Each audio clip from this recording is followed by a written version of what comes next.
안녕하세요. 사연에 빠지다의 DJ 민영입니다. 오늘도 두 가지 사연 준비되어 있는데요. 첫 번째 사연 시작하기 전에 구독과 좋아요 버튼 눌러주세요. 그럼 오늘의 사연 바로 시작해 볼게요. 안녕하세요. 저는 작은 네일샵을 운영하고 있는 30대 초반의 여성입니다. 최근 파혼을 하고 아직은 마음이 완벽하게 정리가 되지 않았어요. 물론 머리로는 그따위 집하고 빨리 손절한 것이 정말 다행이다 싶으면서도 마음은 좀 복잡하네요. 아마 제 이야기를 듣고 나면 도대체 어떻게 미련이 남을 수 있느냐고 하실 수도 있겠지만 워낙 제가 많이 좋아했던 남자라 쉽지 않더라고요. 남자친구를 처음 만난 것은 봉사활동을 다니는 동호회에서였어요.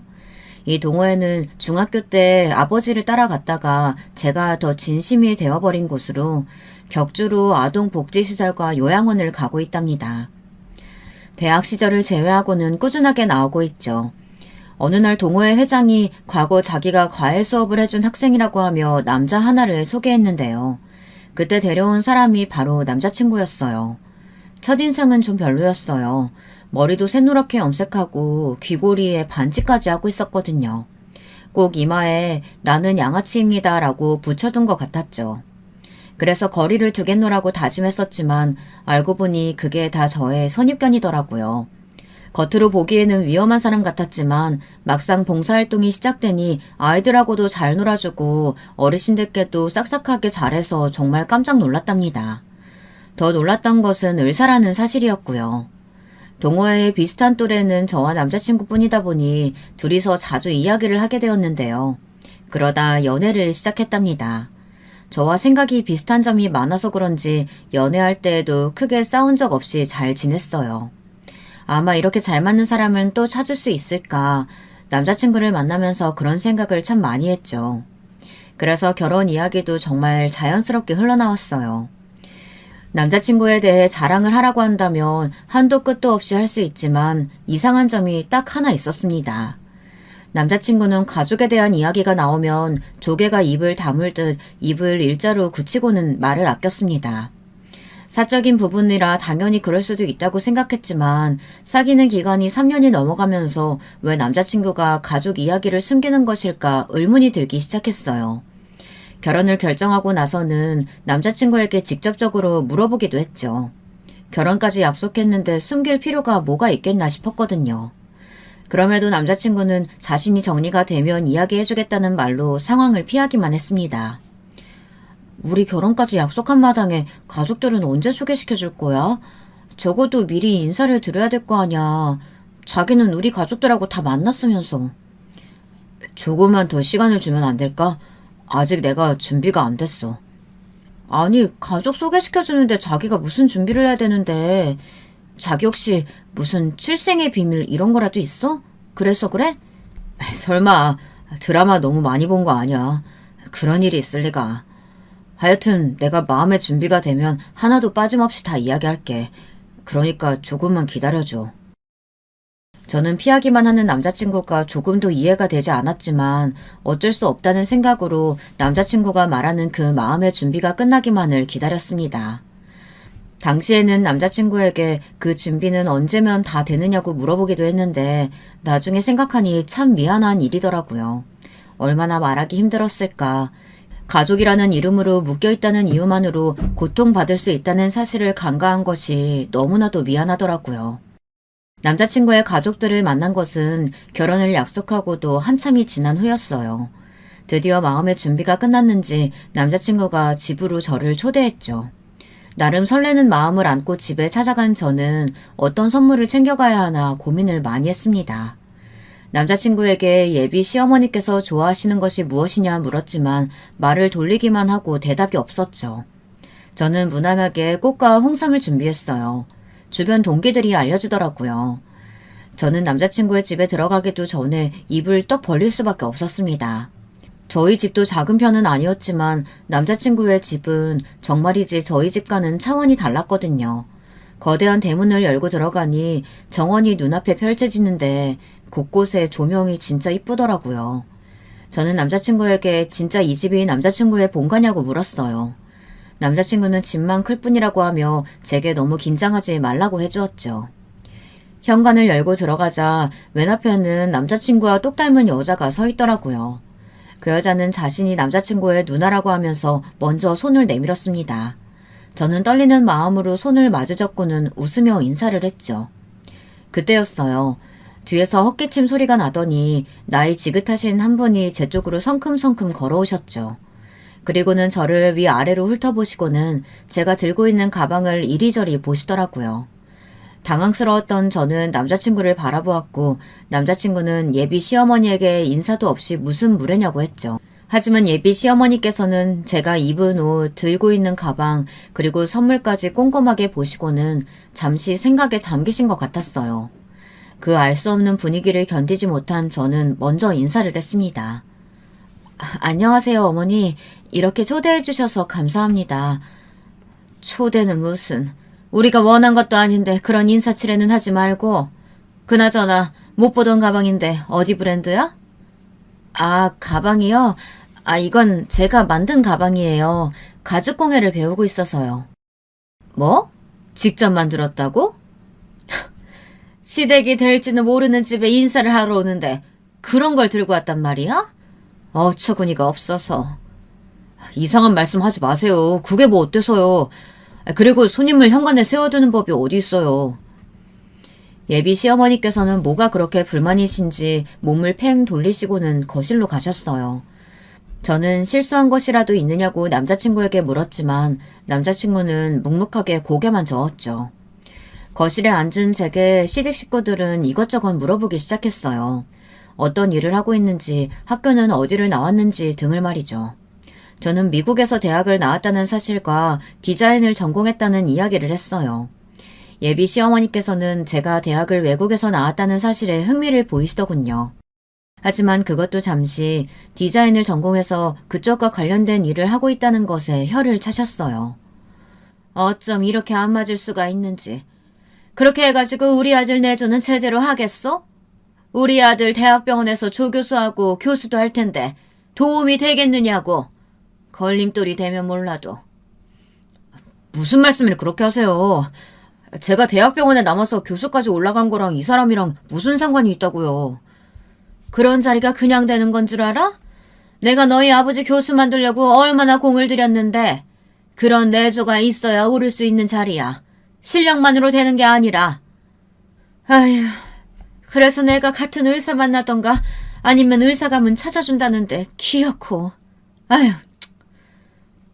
그 얘기는 하지 않기로 하셨잖아요. 저는 이 사람과 결혼할 생각이니까 다른 말씀은 하지 마시라고 말씀드렸는데 이렇게 하셔야겠어요? 나만 나쁜 사람 만들려고 하는데 길 가는 사람들 다 붙잡고 물어봐. 누가 맞는지. 남자친구와 예비 시어머니께서는 제가 보는 앞에서 언성을 높이며 이야기를 했어요.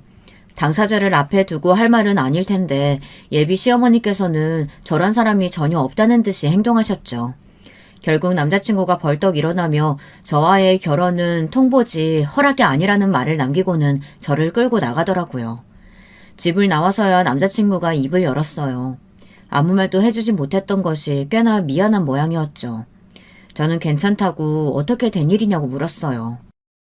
우리 집은 나 누나까지 해서 다 의사야. 돌아가신 아버지도 의사셨고 외가는 병원을 운영하고 계셔. 어머니는 그 병원 경영하고 계시고. 아, 그래서 어머니께서 집안 얘기를 하셨구나. 어머니가 워낙 의사 가문이라는 프라이드가 높으셔서 미안해. 기분 상했지. 좋지는 않지만 그렇다고 내가 어머니랑 결혼할 것도 아니잖아. 당신이 있는데 뭘. 저는 최대한 담담하게 이야기를 했지만 사실 속은 많이 복잡했어요. 예비 시어머니께서 저를 보자마자 싫은 티를 팍팍 내시는데 어떻게 좋을 수가 있겠어요. 결혼하면 시집살이 장난 아니겠다는 생각이 들기도 하면서 좀 망설여지기도 했죠. 거기다 환영받지 못하는 결혼이라는 것이 얼마나 힘든지 그 누구보다 잘 알고 있었거든요. 저희 언니가 그랬어요. 시댁에서 어찌나 언니를 마음에 들어하지 않는지. 언니는 공무원이랑 결혼을 했는데 그 집안에서는 저희가 돈만 아는 상놈의 집안이라고 말하며 급이 맞지 않는다는 이야기를 툭하면 꺼냈다고 해요. 그러면서 뼛속부터 하나하나 다 개조해야 한다며 언니를 온갖 수업에 밀어넣는 것은 물론 언니의 행동 하나하나에도 거짓말을 하시며 언니를 괴롭히셨죠. 결국 언니는 결혼 생활을 1년도 채우지 못하고 이혼을 했어요. 물론 그 모든 일을 저희는 우울증 치료를 받고 있다는 언니의 고백 덕분에 알 수 있었죠. 그런 일이 있었다 보니 예비 시어머니의 반대가 제게는 좀 충격적으로 다가왔어요. 하지만 남자친구는 든든하게 자신만 믿으면 된다고 하면서 우리들만의 결혼을 만들자고 했죠. 하지만 예비 시어머니께서는 모든 결정이 나면 바로 행동으로 옮기는 사람이었나 보더라고요. 그렇게 인사를 드리고 나서 일주일도 지나지 않았는데 제가 일하는 곳으로 찾아오셨죠. 저는 깜짝 놀랐어요. 이렇게 연락도 없이 오실 것이라고는 상상하지도 못했거든요. 부르시는 곳으로 나가니 여유롭게 커피를 홀짝이시는 예비 시어머니의 모습이 보였습니다. 저는 망설이며 예비 시어머니께 다가갔죠.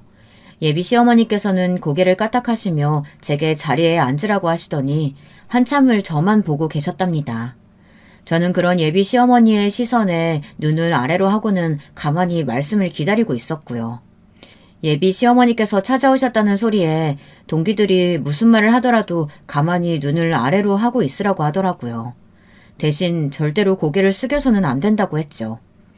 그렇게 하면 뭔가 약하게 보일 수 있기 때문이라고 하는데 효과는 모르겠고 우선 시선을 피했답니다.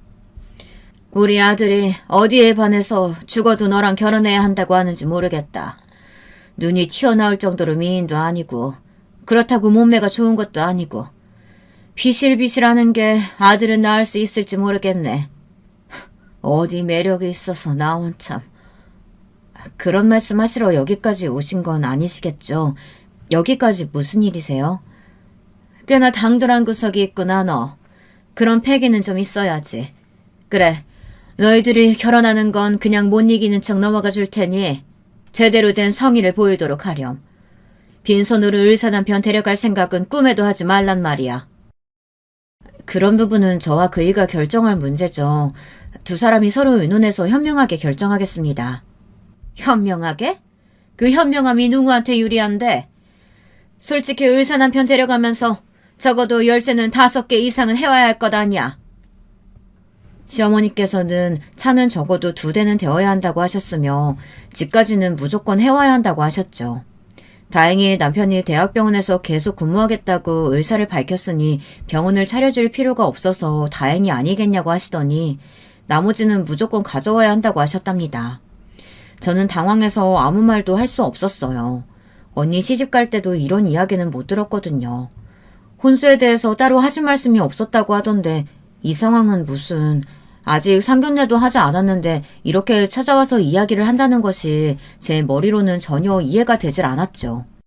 하지만 예비 시어머니의 말은 끝나지 않았어요. 다른 가족들한테는 결혼식 당일에 입을 한복이랑 피로연에서 입을 드레스랑 정장 그 정도만 준비하면 되겠구나. 나중에 칫솔 보내줄 테니까 챙기고. 어머니, 말씀 도중에 정말 죄송한데요. 그 부분은 그이와 이야기해서 정하겠습니다. 아직 상견례도 하지 않았는데 너무 앞서가시는 것 같아서요. 우리 아들이 너처럼 시간이 남아도는 줄 아니? 미리미리 네가 움직여야 할 거 아니야. 뭐하러 바쁜 사람 붙들고 이야기를 해. 내가 시키는 대로 하면 되지. 예비 시어머니께서는 잠자코 이야기를 들으라고 하셨지만 저는 괜찮다고 하며 혹시 여기 오신 것을 남자친구가 알고 있느냐고 물었죠. 그제야 하시던 말씀을 멈춘 예비 시어머니는 무슨 의도로 그런 것을 묻느냐고 하셨어요. 저는 그저 남자친구가 알고 있는지 물었을 뿐인데 왜 의도를 따지시냐고 반문했습니다. 예비 시어머니께서는 한동안 말씀 대신 저를 노려보기만 하셨어요. 저는 등에 소름이 돋았지만 차분하게 예비 시어머니를 마주보고는 이런 중요한 것들은 남자친구와 의논해서 정하겠다고 다시 한번 강조했습니다. 알려주신 것들은 충분히 참고하겠다고 말도 했고요. 예비 시어머니께서는 아랫입술을 세게 깨물고는 좋게 봐주려고 했더니 자기 무덤을 스스로 파고 있다고 하시며 벌떡 자리에서 일어나셨어요. 그리고는 오늘 이야기는 없었던 것으로 하겠다고 하셨죠. 저는 당연히 모든 일을 남자친구에게 말했어요. 제 이야기에 남자친구의 얼굴은 삽시간에 붉어졌죠. 내가 다시는 자기 못 찾아가도록 할게. 진짜 이런 일 겪게 해서 정말 미안해. 괜찮다는 이야기는 못하겠는데 이것도 어차피 넘어야 하는 산이라면 피할 수만 있는 것도 아니니까 어쩔 수 없다고 생각하지 뭐. 그래, 내가 중간에서 잘할게. 진짜 미안해. 이런 일 겪게 해서. 놀라기는 했지만 괜찮아. 어머니도 시간 지나면 달라지시겠지. 저는 남자친구에게 시어머니께서도 달라질 것이라고 말했지만 저는 어렴풋하게나마 그런 일은 없지 않을까 싶었어요. 사람이 쉽게 변하면 누가 고생을 하겠냐고요. 하지만 그래도 남자친구가 너무 미안해하는 얼굴을 하자 어떻게든 위로를 해주고 싶었죠. 그런데 그 일이 있고 나자 정말 예비 시어머니에게서 연락이 없더라고요. 남자친구가 한마디를 한 것인지 아니면 알아서 하겠다는 저의 말을 못 이기는 척 받아들여 주셨는지 어느 쪽인지는 모르지만 말이에요. 그렇게 예비 시어머니와의 만남이 있고 보름이 흘렀어요. 예비 시어머니께서 저녁을 함께 하자고 집으로 초대하셨죠. 저는 무슨 꿍꿍이라도 있는 것은 아닐까 살짝 긴장했지만 그렇다고 거절할 명분이 있는 것도 아니라 기쁘게 가겠다고 했답니다. 역시나 예비 시어머니께서는 만만한 분이 아니셨죠. 저녁을 하자고 초대를 하셨는데 정말 아무것도 없더라고요. 저녁은커녕 주방이 깨끗하기만 했어요. 예비 시어머니께서는 남자친구가 좋아하는 것을 가르쳐주고 싶다고 하시며 자신과 함께 저녁 준비를 하자고 하셨죠. 제게 재료 손질을 좀 하라고 하시더니 곁에서 칼질하는 것을 세심하게 보고 계시더라고요. 뭐든 좋으니 꼬투리가 하나 잡혀라 하는 눈으로 말이죠. 하지만 예비 시어머니께서 전혀 생각하지 못한 것이 있다면 제가 유학생활을 하면서 초반 한 달을 제외하고는 제가 다 한식을 만들어 먹었다는 것이에요. 저는 능숙하게 칼질을 시작했어요. 예비 시어머니께서는 그런 저의 손놀림에 꽤나 놀란 얼굴을 하셨죠. 저는 야채를 손질하고 뭘 하면 되느냐고 물었어요.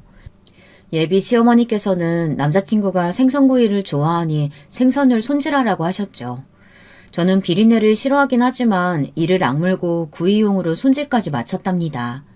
예비 시어머니께서는 제가 생선 배를 따서 손질할 거라고는 생각하지도 못하셨는지 당황하시는 기색이 역력했죠. 그렇게 예비 시어머니의 주방 기강 잡기는 이대로 실패인가 싶었어요. 하지만 무슨 일이든 반전이 있기 마련이잖아요. 예비 시어머니께서는 남자친구가 꼬막을 좋아한다고 하시면서 꼬막 무침을 하자고 하시더니 제게 맛을 좀 보라고 하시더라고요. 맛을 봐야 다음에도 해줄 수 있지 않겠느냐고 말이죠. 저는 조심스럽게 야채를 입에 넣어보았어요. 확실히 맛있더라고요. 감칠맛이 나는 것이 배워두면 좋기는 하겠다 싶었어요. 그런데 그때였죠. 예비 시어머니께서는 제게 뭐 하는 짓이냐고 호통을 치셨어요. 아니, 내가 맛보고 기억해두라고 했는데 지금 뭐하니? 먹었어요, 어머니. 진짜 감칠맛이 너무 좋은데요? 꼬막을 먹어봐야 양념이 잘 들어갔는지 알지? 지금 야채 몇 개 주워 먹고 맛있다는 소리가 나와? 어서 제대로 먹어보고 똑바로 기억해. 어머니, 제가 갑각류 알레르기가 있어서요. 조개류의 음식 먹으면 안 되거든요. 제가 예비 시어머니에게 제가 꼬막이 아닌 야채를 먹어본 것에 대해 말씀을 드렸어요. 하지만 예비 시어머니의 반응이 가관이었죠. 어떻게 이럴 수 있나 라는 소리가 저절로 나왔어요. 예비 시어머니께서는 그게 무슨 상관이냐는 얼굴로 쓸데없는 소리 하지 말고 먹어보라고 하셨죠. 저는 다시금 알레르기가 있어서 안 된다고 말했어요. 알레르기가 뭐 많이 힘든 것도 아니고 잠깐 맛보라는데 무슨 죽을 것처럼 이야기를 하니? 먹고 힘들면 들고 다니는 약 먹어주면 될 일 아니냐? 너 약도 안 들고 다니니? 어머니, 그것과는 상관없어요. 뻔히 먹으면 위험하다는 사실을 아는데 왜 제가 먹어야 하나요? 너는 내 말을 뭐로 듣고 있니? 내 아들이 좋아한다니까? 제대로 맛 기억하고 만드는 방법 배워가야 할 거 아니야? 어떤 맛이 나는지도 모르고 만들 생각이야? 그러니까요. 야채 맛 봤다고 말씀드렸잖아요. 지금 어머니 말씀은 저더러 죽으란 소리밖에 안 되는 거 아세요? 짜증이 난 제가 조금은 강한 어투로 말했어요. 그제야 예비 시어머니께서는 누굴 살인자로 몰고 있느냐며 기분 나쁜 티를 팍팍 내셨어요. 그리고는 아직 결혼도 하지 않은 며느리가 벌써부터 시어머니 머리 꼭대기에 올라오려고 한다고 화를 내셨죠. 결국 하고 계시던 앞치마를 던지시고는 마음대로 하라고 하며 방으로 들어가 버리셨어요. 저는 예비 시어머니가 화를 내시는 이유를 조금도 짐작할 수 없었어요. 도대체 어느 부분이 화를 내시는 포인트인지 모르겠더라고요. 저는 담담하게 하던 음식을 냉장고에 정리해서 넣어놓고는 예비 시어머니에게 가보겠다고 하면서 집을 나왔답니다. 그날 늦은 저녁 남자친구가 예비 시어머니와 무슨 일이 있었느냐고 전화가 왔죠. 어머니가 당신한테 무슨 해코지 한 건 아니지? 어머니 지금 중리산이 하시면서 난린데 설마 당신한테까지 함부로 하신 건 아니겠지 싶어서 말이야. 내가 알레르기 있다고 설명드리는데도 무조건 먹어보라고 하신 것 제외하고는 딱히. 제 말에 남자친구는 숨을 몰아쉬며 그게 무슨 소리냐고 캐묻기 시작했죠. 저는 있었던 일에 대해 이야기를 하곤 앞으로 예비 시어머니께서 집으로 부르셔도 가지 않겠다고 말했어요. 그리고는 남자친구에게 빨리 결혼을 해서 독립을 완벽하게 하는 것이 좋겠다고 말했답니다. 남자친구는 앞으로 예비 시어머니와 따로 만나는 자리는 만들지 말라고 하더군요. 저는 그렇게 하겠다고 했죠. 사실 이때 결혼을 엎었어야 했던 것이 맞는데 결국은 남자친구가 좋아서 차마 헤어지자는 말을 못했답니다. 하지만 예비 시어머니의 괴팍함은 여기서 끝이 아니었어요. 얼마 뒤 예비 시어머니는 자신이 실수한 것 같다고 하시며 제게 미안하다고 사과를 하시더라고요. 전혀 생각하지도 못했는데 이게 무슨 일인가 했죠. 그래도 사과는 하시니까 받기는 했지만 찝찝함을 감출 수가 없었죠. 예비 시어머니는 너무 미안해서 식사라도 대접하고 싶다고 하시며 저를 유명 레스토랑으로 불러내셨어요. 저는 미심쩍은 마음으로 약속 장소로 나갔습니다. 그리고는 깜짝 놀라 움직일 수가 없었답니다. 예비 시어머니가 부르신 곳은 남자친구가 일하는 병원 의사의 아내들이 모여서 식사를 하는 자리였던 것이었습니다. 아직까지 남자친구와 함께 이런 자리에 가본 적이 없던 저는 저를 위아래로 훑어보는 사람들의 시선을 고스란히 혼자서 견뎌야 했죠. 예비 시어머니는 사람들을 소개시켜주면서 앞으로 제가 다 챙겨야 한다고 하셨어요. 아직 배울 거 많으니까 사모님들이 많이 가르쳐주세요. 어머, 시어머니께서 얼마나 훌륭한 분인데 저희가 뭘 하겠어요. 요즘 애들이 어디 시어머니 말 듣나요? 자기들끼리 한다고 큰 소리나 치고 저는 뒷방 늙은이밖에 더 하겠나 싶어요. 무서워서 무슨 말을 못하겠더라고요. 결혼 준비하면서 도와주고 싶어서 이야기 꺼냈다가 한 소리 하는데 아유 그렇게 안 보이는데. 이래서 사람을 들일 때는 집안을 보라고 하잖아요. 아쉬우시겠어요. 강 교수님이 그렇게 탐내시던데. 예비 시어머니의 말 하나에 저는 졸지에 어른 공경조차 하지 못하는 여자로 낙인이 찍혀버렸어요. 다들 제게 모르는 것은 배워야 하는 것 아니냐는 말부터 시작해서 집에서 못 배운 티를 이렇게 내는 것은 아니라는 등의 말을 쏟아냈죠. 정말 아주 미칠 것 같더라고요. 저는 몸이 불편하다는 이유를 들어 자리를 벗어났지만 등 뒤로 역시나 가문이 중요하다는 말들이 따라 나왔답니다. 이 일이 있고 나자 상견례고 뭐고 다 때려치우고 싶은 마음이 가득했어요. 내가 꼭 이 결혼을 해야 하나 의문이 들기도 했고요. 하지만 남자친구의 미안해하는 얼굴과 이 고비만 넘기면 우리 둘이 행복할 수 있다는 바보 같은 행복회로를 돌리며 참았습니다. 저와 남자친구는 상견례 장소를 저희 사촌언니가 운영하고 있는 한정식집으로 예약을 했어요. 지금 예약을 해도 3개월은 기다려야 한다고 할 정도로 유명한 곳이었지만 혈연 찬스로 취소된 자리로 들어갈 수 있었죠. 그런데 예비 시어머니께서 급이 맞지 않다고 하시며 호텔 레스토랑으로 바꾸라고 하시더라고요.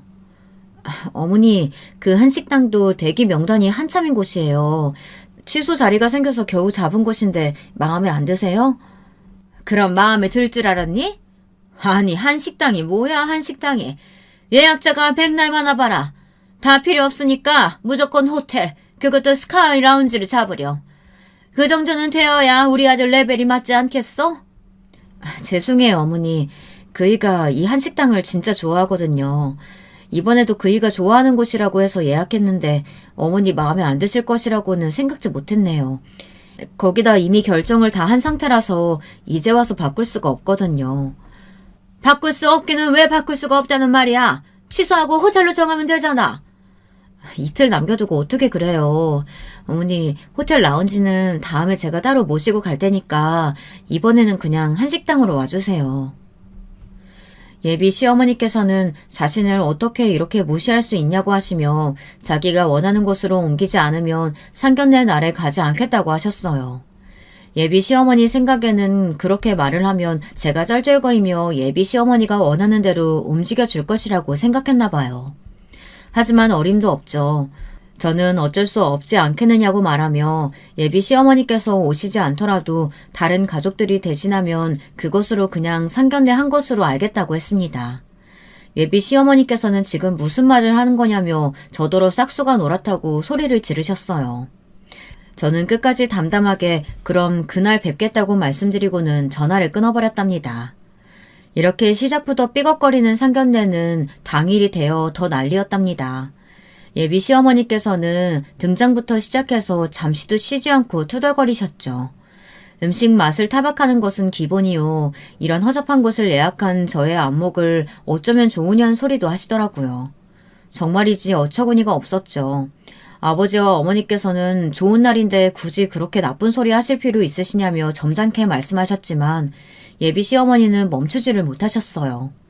거기에 기름을 붓는 격으로 남자친구가 앞으로 결혼을 준비하면서 가장 중요한 것은 당사자의 의견 아니겠냐고 두 사람이 서로 이야기해서 결정하겠으니 그저 지켜만 봐주셨으면 좋겠다고 말했죠. 예비 시어머니께서는 무슨 의도로 하는 말이냐고 바로 물어보시더군요. 우리가 알아서 결혼식 준비할 테니까 양가 부모님은 불안하시더라도 믿고 지켜봐 주셨으면 좋겠다는 소리예요. 예물이니 혼수니 그런 것들 다 우리가 의논해서 결정하겠습니다. 혼수나 예물은 집안이 주고받는 건데 어떻게 어른들이 가만히 있을 수가 있단 말이야. 안 그렇습니까, 사돈? 어른들이 나서서 진행해야 하는 것들이 있는데 그걸 아이들한테만 맡겨둘 수는 없죠. 글쎄요. 저희는 큰애 시집 보낼 때도 그랬지만 요즘 아이들은 자기들 생각이 뚜렷해서요. 저는 아이들이 원하는 대로 했으면 좋겠네요. 예비 시어머니께서는 저희 어머니의 말씀에 할 말을 잃으셨는지 입만 떡하니 벌리고 가만히 있으셨죠. 그리고는 더 이상 할 말도 없는데 이만 일어나야겠다고 하시며 벌떡 일어나 자리를 박차고 나가셨어요. 그 모습에 저희 부모님은 기분 나쁜 티가 역력하셨지만 우리도 일어나자고 하시며 제게 집에서 보자는 말씀만 남기고 가셨답니다. 남자친구는 예비 시어머니 때문에 미칠 것 같다고 하면서 한숨을 내쉬었고 그런 남자친구의 어깨를 두드려주는 것이 제가 할 수 있는 전부였죠. 아니나 다를까 집에 도착한 저는 바로 부모님께 불려갔어요. 두 분은 꼭 이런 결혼을 해야 하느냐고 하셨죠. 남자친구가 믿음직스럽고 좋은 사람인 건 알겠지만 예비 시어머니가 너무하지 않느냐고 한숨을 쉬시더군요. 제가 과연 견디고 살 수 있을지가 의문이라고 하시면서 아무리 사랑이 좋아도 결혼은 집안과 하는 것이니 생각을 다시 해보라고 하시더라고요. 차마 대놓고 파혼하라는 말씀은 못하시고 제게 빙빙 돌려 말씀하시는데 그 마음이 이해가 되어서 죄송한 마음이 더 커졌죠. 저는 생각해보겠다고 말씀드리고는 제 방으로 돌아왔답니다. 저는 이때부터였어요. 진지하게 파혼을 고민했던 건 말이죠. 이런 제 고민을 정말이지 가볍게 해줄 만한 사건이 일어났는데요. 상견례 당일에 나오지 않았던 예비 시누이가 제게 따로 하고 싶은 말이 있다고 봤으면 좋겠다고 하더라고요. 예비 시누이는 집에 처음 인사를 드리러 갔을 때 처음 악수를 청한 것을 제외하고는 다른 말이 없었어요. 그래서 너무나도 의외의 연락에 조금은 어리둥절하게 약속 장소로 나갔습니다. 두 번째 보는 얼굴이지만 진짜 남자친구를 많이 닮았더라고요. 피부과 의사라고 들었는데 그 때문인지 뭔가 화려하다는 느낌을 받았어요. 물론 저의 선입견일 수도 있겠지만 말이죠. 예비 시누이는 자신이 알아서 적당히 시켰다고 하고는 밖에서 보니 그때와는 느낌이 좀 다르다고 먼저 이야기를 꺼내셨죠. 그날은 참 순하고 사람이 착해 보인다고 많이 생각했는데 이렇게 보니 또 아니네. 그런가요? 아마 일하는 도중에 나와서 그렇게 보이시는 것 같아요. 상견례 때 못 오신다고 연락 받았어요. 많이 바쁘셨다고요. 그러니까 내가 갔어야 했는데 그래서 건방진 소리 나는 그 주둥이를 확 잡아 째두는 건데 말이야. 저는 순간 제 귀를 의심했어요. 방금 내가 무슨 소리를 들었지 싶었죠. 지금 예비 시누이가 주둥이를 잡아 째겠다고 했던 것 같은데 진짜 그 말이 저를 향한 것인가 싶더라고요. 당황하는 저와는 다르게 예비 시누이는 담담하게 눈앞에 커피를 마시며 저를 보고는 방긋 웃더라고요. 많이 놀랐어? 말이 아닌 걸 내뱉는데 그럼 그걸 그냥 두면 되겠어? 아니, 어느 집안에서 결혼을 자식들 손에 맡겨서 한다고 그래? 아무리 못 배워 처먹은 집안이라고 하더라도 그렇게는 아니지. 정확하게 해올 건 해오고 받을 건 받고, 안 그래? 저희는 그렇게 결혼하고 싶지 않아서요. 두 사람의 결혼인데 왜 우리 둘의 생각대로 하면 안 된다고 하시는지 모르겠네요. 물론 바쁘시겠지만 그 정도 시간은 충분히 낼 수 있거든요. 그이도 저도. 말귀를 전혀 못 알아먹는구나. 그래 뭐 두 사람이 의논해서 정하는 거 좋지. 하지만 그건 쌍놈의 집안이나 하는 짓거리라고. 우리 집안에서는 있을 수 없는 일이니까 헛물 들이키지 말고 엄마가 적어주는 대로 준비해서 와. 손에 땀이 차는 것이 느껴졌어요. 온몸이 덜덜 떨리는 기분이었죠. 눈앞에 앉아있는 예비 시누이가 무서워서가 아니었어요. 치밀어 오르는 화를 가라앉히기가 힘들었기 때문이었죠. 저는 최대한 언성을 높이지 않으면서 예비 시누이에게 말했어요. 몇 번을 다시 물어보셔도 소용없을 것이라고 말이죠. 예비 시누이는 피식 웃음을 짓더니 적당히 하고 시키는 대로 하라고 하더니 괜히 고집부리다가 된통 당하지 말라는 말을 남기고는 가버리셨죠. 그렇게 예비 시누이와의 만남을 뒤로하고 저는 확실하게 파혼을 해야겠다는 생각을 마음에 굳혔습니다. 예비 시어머니의 예비 시누이까지 정상인 인간들이 하나도 없는데 어떻게 결혼을 하겠어요. 듣고 계시는 분들도 생각해 보세요. 한 사람은 엄청난 혼수를 요구하며 의사 아들을 데려가는 값을 하라고 하고 한 사람은 적당히 숙이고 들어오라고 하고 어느 쪽이든 최악인 것은 변함이 없었죠. 저는 남자친구가 해외 세미나에서 돌아오는 대로 파혼을 하겠노라고 다짐을 하곤 혼자서 정리를 시작했답니다. 그것도 모르는 예비 시어머니께서는 혼수 품목을 보내오셨어요. 진짜 입이 저절로 떡 벌어지더군요. 저희 집 형편으로 못할 것은 아니지만 요즘 시대에도 이런 것을 요구하는 집이 있구나 싶더라고요. 30평 이상의 아파트는 무조건 남자친구의 명의로 해서 준비해오라고 하는 것은 물론이고 그 안에 들어가는 가전제품들도 빼곡하게 적혀 있었어요. 그중에 더 기가 차는 것은 중간중간 같은 제품을 2개씩, 3개씩 적어두기도 했다는 것이죠. 딱 봐도 예비 시어머니와 예비 시누이의 몫이었죠. 그러면서 예물로는 고작 진주 세트와 다이아몬드 세트가 전부더라고요. 예비 시어머니의 말에 의하면 자기도 시어머니에게 물려받은 것이라고 하면서 그 어떤 보석보다도 빛나고 의미 있는 것이니 다른 보석은 뭐가 더 필요하겠냐고 큰 소리를 치셨죠. 참 할 말이 없더라고요. 저는 예비 시어머니의 헛소리를 묵묵하게 듣고만 있었습니다. 그저 남자친구가 돌아오기만을 기다리고 있었죠. 하지만 예비 시어머니의 성격이 급한 건지 아니면 정말 이 집안이 저희와 문제가 있는 건지 남자친구를 기다릴 것도 없이 예비 시어머니께서 먼저 파혼 이야기를 꺼내셨어요. 그날은 봉사활동이 있는 날이었어요. 오랜만에 아버지와 함께 퇴근할 생각으로 아버지가 계시는 회사로 향했습니다. 아버지도 그날은 직원 복지 차원에서 회사 앞에서 직원들에게 줄 붕어빵을 굽고 계셨거든요. 아버지께서는 한 달에 한 번씩 이벤트로 여러 행사를 하셨는데 겨울이 되면 꼭 군고구마와 붕어빵을 제공하셨답니다. 생각보다 반응이 좋더라고요. 다들 재미있어 하면서 꼭 먹으러 나온답니다.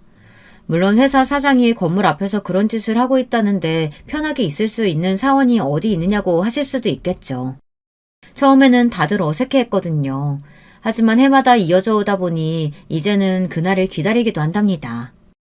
저는 아버지를 찾아 회사 건물 앞으로 향하는데 사람들이 모여있는 것이 보였죠. 역시나 오늘도 인기 폭발이시구나 했는데 웅성거림이 평소와는 좀 다르더라고요. 그리고 점점 가까이 다가가자 새된 목소리가 들려왔죠. 예비 시어머니였습니다. 저는 허둥지둥 사람들을 비집고 들어가 맨 앞으로 향했죠. 거기에는 붕어빵을 굽고 계시는 아버지와 소리를 지르시는 예비 시어머니가 대치 중에 있었어요. 그 곁으로는 직원들이 줄을 서 있었고요. 다들 이게 무슨 상황이야 하는 눈빛으로 자기들끼리 시선을 교환하고 있었죠. 그러다 저를 발견한 사람들이 반갑게 눈인사를 했지만 저는 그럴 정신이 아니었답니다. 아버지, 이게 무슨 일이에요? 어머니는 여기를 어떻게 알고 오셨고요? 나 원참, 고작 붕어빵이나 파는 주제에 뭐? 사업을 해? 그래, 붕어빵 사업도 사업이겠지. 우리 집안을 뭘로 보고 이렇게 감쪽같이 속일 생각을 해? 이 결혼 죽어도 못 시키니까 당장 엎어! 어머니께서 오해하시는 것 같은데요. 찰싹. 저는 예비 시어머니에게 다가가 무슨 일인지 설명을 드리려고 했어요. 그런데 다짜고짜 예비 시어머니께서 제 뺨을 때리시는 것이 아니겠어요. 큰 소리가 울리고 입안에서는 씁쓸한 피맛이 느껴졌죠. 붕어빵을 굽고 계시던 아버지께서는 들고 계시던 것을 바닥으로 내팽개치시고는 예비 시어머니 앞에 서서 이게 무슨 짓이냐고 소리를 지르셨어요. 예비 시어머니는 저를 때리신 것으로는 분이 풀리지 않으시는지 들고 있던 가방을 들어 저를 때리려고 하셨어요. 아버지께서는 큰 소리로 그만두라고 호통을 치셨고요. 그 소리가 어찌나 큰지 예비 시어머니께서도 겁을 먹고 그 자리에서 아무것도 하지 못하시더군요. 아버지께서는 지금 누구에게 손을 대고 있느냐며 화를 내셨습니다. 감히 이것들이 짜고 우리 집안을 속여? 내가 이 잡것들 하나도 빠짐없이 다 고소할 테니까 각오해. 내가 결혼 사기로 교도소에 쳐넣어버릴 테니까. 제가 뭘 속였는데요? 제가 무슨 사기 결혼을 했는데요? 몰라서 물어? 사업한다는 집이 고작 붕어빵이야? 내가 집안이 마음에 안 들어도 그나마 사업한다고 해서 참고 받아줬는데 고작 하는 사업이 붕어빵? 장난해? 누가 그래요? 저희 아버지 붕어빵 장사하신다고? 여기 떡하니 증거가 있는데 무슨 소리야? 우리 아들이 착해서 너 따위 년에 새치어에 이리저리 휘둘렸는지 몰라도 나는 아니다. 내가 다 봤다. 아주머니. 뭐? 아주머니? 지금 너 뭐라고 했니? 파혼한다면서요. 파혼하는 마당에 그럼 아주머니라고 부르지 뭐라고 부르겠어요. 아주머니 귓구멍 열고 똑바로 들으세요. 여기 서 있는 직원 중에 아무나 붙들고 물어보시라고요. 저희 아버지가 뭐하는 분이신지. 예비 시어머니께서는 제가 당당하게 사람들을 가리키며 물어보라고 하자 한 걸음 뒤로 물러서고는 자신이 왜 그러야 하느냐고 물었죠. 저는 가장 가까이 있는 분을 붙들고 저희 아버지가 무슨 일을 하시느냐고 물었어요. 그 직원은 재미있다는 얼굴로 우리 회사 사장님이라고 대답했답니다. 또 다른 사람들을 붙들고 같은 질문을 했더니 이번에는 이 건물 주인이라고 대답을 했죠. 직원들 대답이 이어지자 예비 시어머니의 얼굴은 하얗게 질려가기 시작했어요. 이런 상황을 상상해 보지 않았겠죠. 저는 그런 예비 시어머니에게 제대로 한 방 날려줘야겠다 싶더라고요. 오늘은 회사 복지 이벤트 하는 날로 아버지께서 직원들에게 붕어빵 구워주는 행사 하시는 날이거든요. 그뿐인 줄 아세요? 동네 사람들 와서 편하게 먹으라고 공짜로 나눠주고 계신답니다. 아주머니는 봉사활동 이런 거 해본 적 없어서 모르겠지만 우리 아버지가 지금 그걸 하고 계신다 이 말입니다. 아시겠어요? 그럼 이 건물이 전부... 이 건물만 저희 아버지 거겠어요? 아주머니 딸이 운영하고 있는 피부과 그 병원 건물도 우리 집안 작품인데 왜요? 더 얘기해줘요? 제 말이 이어지면 이어질수록 예비 시어머니의 얼굴은 사색이 되어갔어요. 그리고 예비 시누이의 병원이 아버지의 건물이라는 이야기 앞에서 휘청거리더니 바닥으로 주저앉더군요. 저는 그런 예비 시어머니를 위에서 내려다보며 사람이 마음을 곱게 써야 하는 것이라고 말했습니다. 가진 것이 많을수록 베풀고 살아야 하며 상대방을 존중하는 자세가 필요하다고 말을 했죠. 하지만 예비 시어머니의 귀에는 아무것도 들리지 않는 것 같았어요. 저는 아버지의 팔짱을 끼고 오늘은 붕어빵 장사를 그만 접는 것이 어떻겠냐고 말했죠. 아버지께서는 잔뜩 굳은 얼굴로 가만히 제 팔과 널브러진 예비 시어머니를 바라보시더니 고개를 끄덕이셨습니다. 그때였죠. 언제 일어나신 건지 예비 시어머니가 제 팔을 덥석 붙들고는 이야기를 하자고 하더군요. 저는 팔을 빼내며 할 말도 들을 말도 없으니 이만 가시라고 했습니다. 하지만 예비 시어머니께서는 잠깐이면 된다고 이야기를 좀 하자고 하더라고요.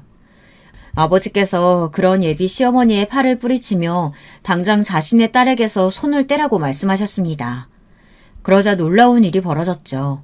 그렇게 뻣뻣했던 예비 시어머니께서 저희 아버지 앞에 무릎을 꿇고는 자신이 큰 실수를 했으니 한 번만 너그럽게 봐달라고 하는 것이 아니겠어요.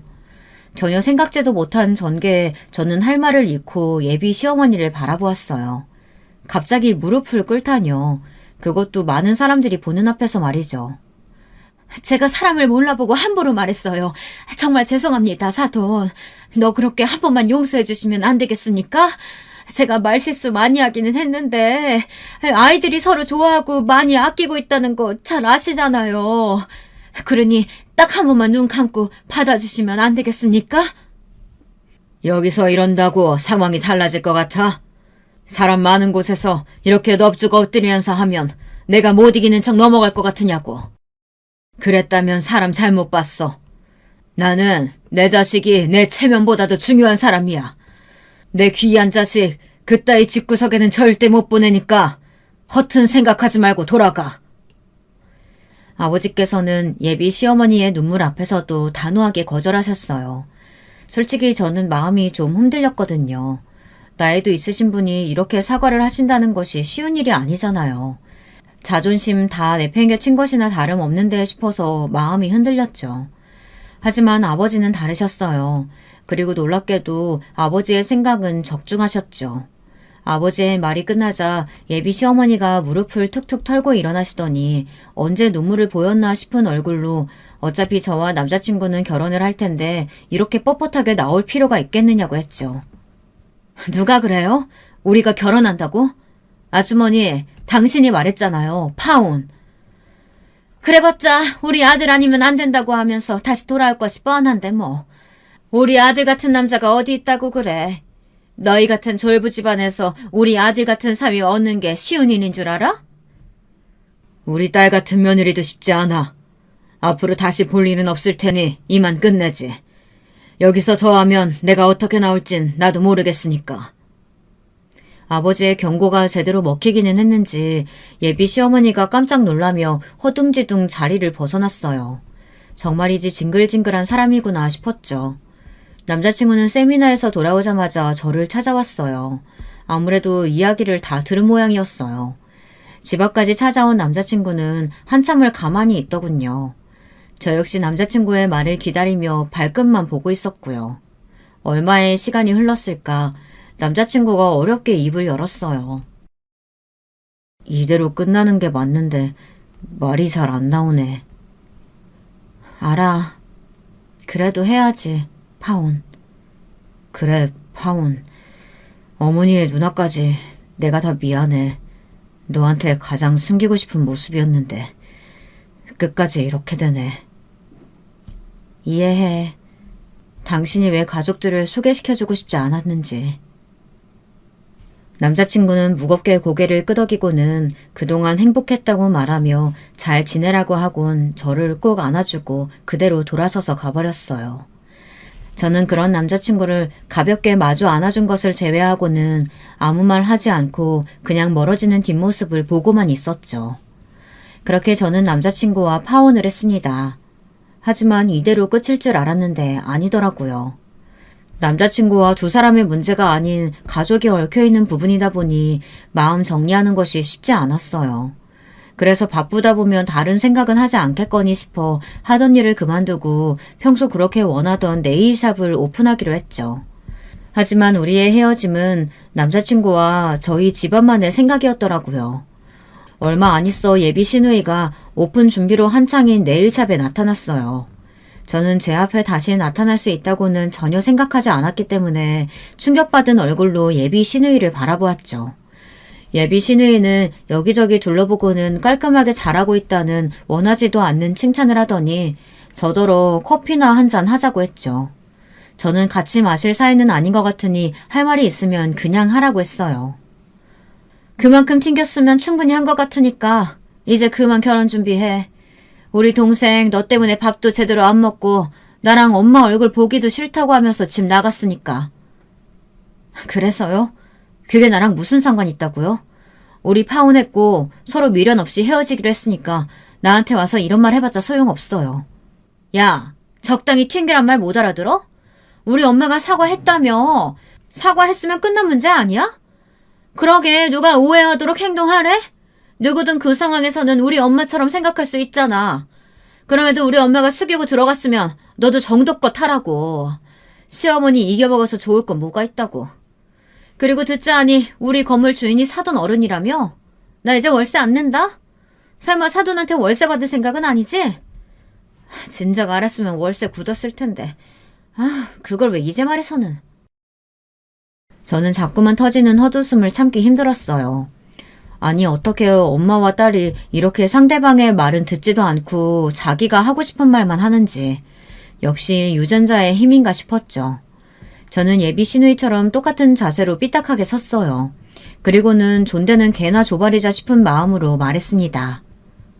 야, 내가 몇 번을 말해? 싫다니까? 결혼 안 한다고.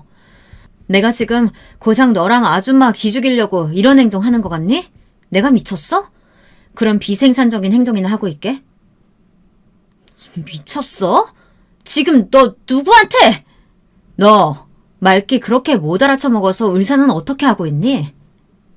제 말에 예비 시누이의 얼굴은 금방이라도 터질 것처럼 붉어졌어요.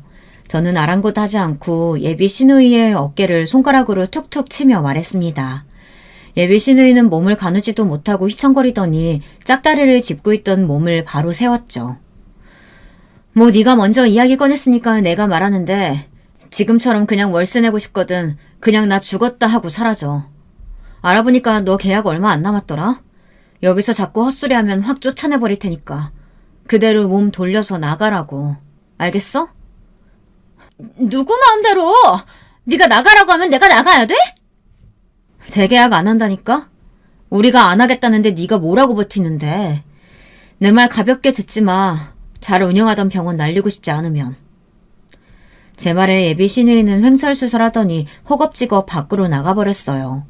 그 뒷모습이 얼마나 웃기던지 저도 모르게 큰웃음이 터져나왔죠.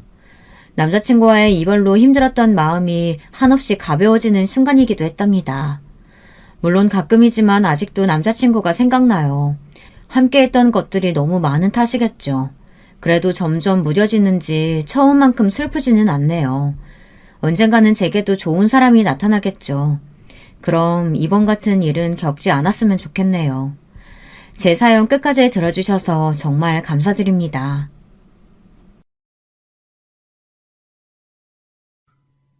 여러분, 두 번째 사연 시작하기 전에 좋아요, 구독 꼭 눌러주실 거죠? 그럼 두 번째 사연 바로 시작합니다. 살다 보면 뜻대로 일이 안 풀릴 때도 있고 힘든 구간을 버텨내야 하는 시기도 마주하게 되죠. 이번 사연은 말이죠. 길고 긴 안개 속에 미로를 지나온 여성분이 보내주신 이야기입니다. 안녕하세요. 저는 사연에 빠지다를 매일 애청하고 있는 여성입니다. 불과 몇 년 전까지만 해도 저는 다른 인생, 다른 일상은 꿈도 못 꾸고 저만의 편협한 사고방식에 답답하게 갇혀 살았어요.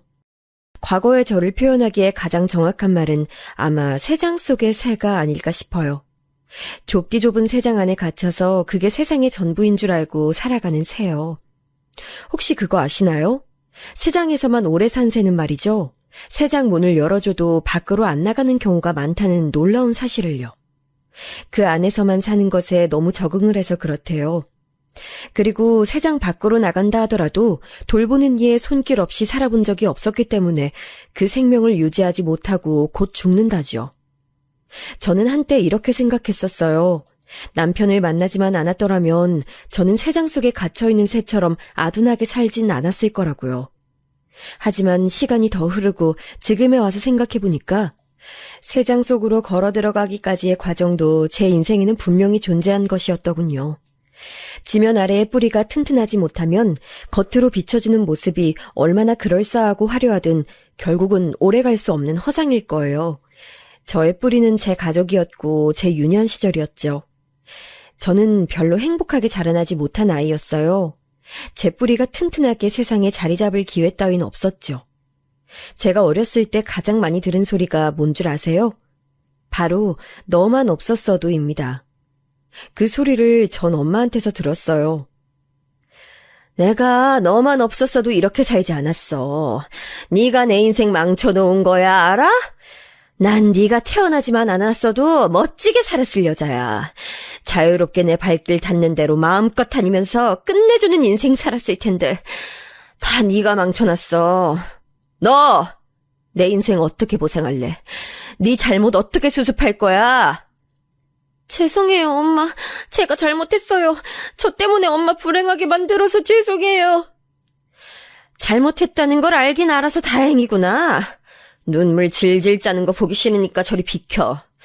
넌 우리 밥 먹는 동안에 베란다에 나가 있으라고. 나가서 이쪽은 쳐다보지도 마. 밥때라서 저도 배가 고팠는데 한창 자라나는 아이였으니 영양 섭취가 얼마나 중요했겠어요.